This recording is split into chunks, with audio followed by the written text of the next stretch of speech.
70 grand can buy you a lot of hotel rooms. Yep. Could it also buy you friends at the highest level of government?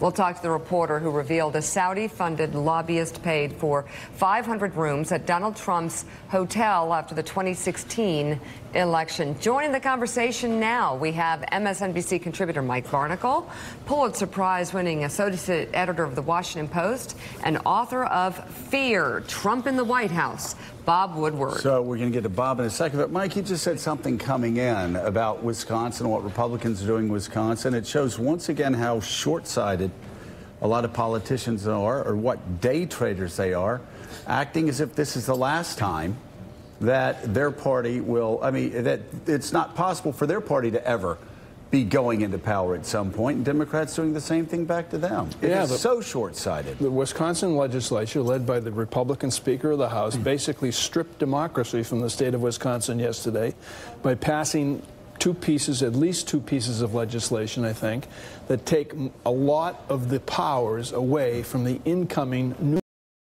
elected Democrat. And Wisconsin is a swing state. Yeah. It's not like this is going to help Republican candidates in 2020 if it looks like the GOP is scheming to thwart the voters' decision just from a month ago. Yeah, no, it's insanity. It's an incredible stripping of democratic processes from a single state just through a group of people in the legislature, Republicans. Now, and let's listen to the state assembly speaker trying to justify the actions.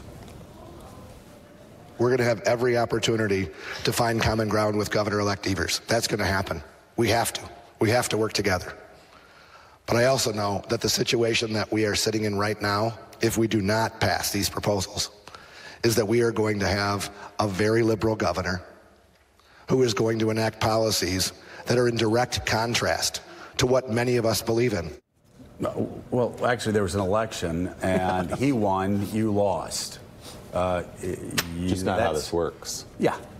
It's kind of how America works. So I know Donald Trump's president, but you're making a big mistake. It's short-sighted, and Republican candidates in 2020 probably will pay for it. Bob, let's talk about Donald Trump now. We've been talking this morning about Saudi Arabia.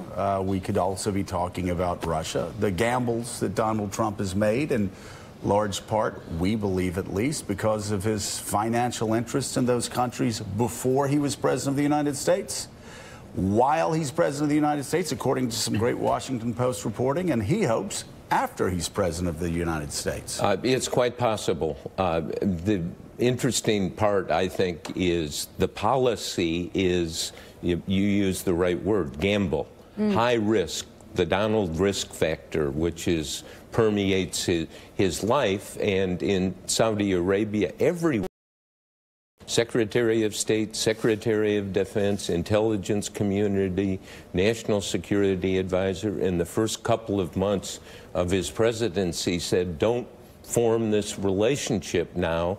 The deputy Crown Prince then was MBS, 31 years old, and the intelligence showed that he was immature, impulsive, and they went ahead, and the fruit now is the killing of Jamal Khashoggi, and it shows how the Saudis have always operated, but a vivid, shocking, tragic example of the killing of a Washington Post columnist, a Virginia resident, a man with 2 American children, killed because what he wrote in the Washington Post and the words he delivered at open, public, democratic forums. But there's also the tragic war in Yemen, which is just a humanitarian disaster and very bad for the United States of America. I'm not sure what we get out of this alliance right now. Exactly, and if you look back into this, there are more risks. 30 years ago, I wrote about the Saudi effort to kill Sheikh Fadlallah in Beirut, and they actually funded the making of a car bomb to kill him, and they killed 80 innocent people, not Sheikh Fadlallah, their target. And so their bodies all around that they've left, and if they'd looked at this and slowed it down and said, okay, we'll have an alliance, but there's some rules, and that did not happen. I have a bigger picture question about Mattis and Pompeo. I'm just wondering if you've ever seen a Secretary of Defense and a Secretary of State who, it's clear what the guidance is to the president, and yet they watch this president repeatedly run through stop signs as it pertains to how he interacts with foreign entities, especially controversial ones. Why do they stay? Why don't they speak? What is happening? And have we ever seen anything like that before, where they stay even though the president is clearly going rogue on their advice? Yes, and this is this element of who does Donald Trump consult? Himself. Right. And so everything starts with himself. That we know. Yeah. But this is a manifestation of that. And how can you slow him down? How can you get him? I mean, he's experienced being elected president, a self-validation that no one else gets. I got here all by myself. There were all these obstacles. People said it wouldn't work. So I know best. Yeah. And the internal dynamic of, let's kind of tone it down.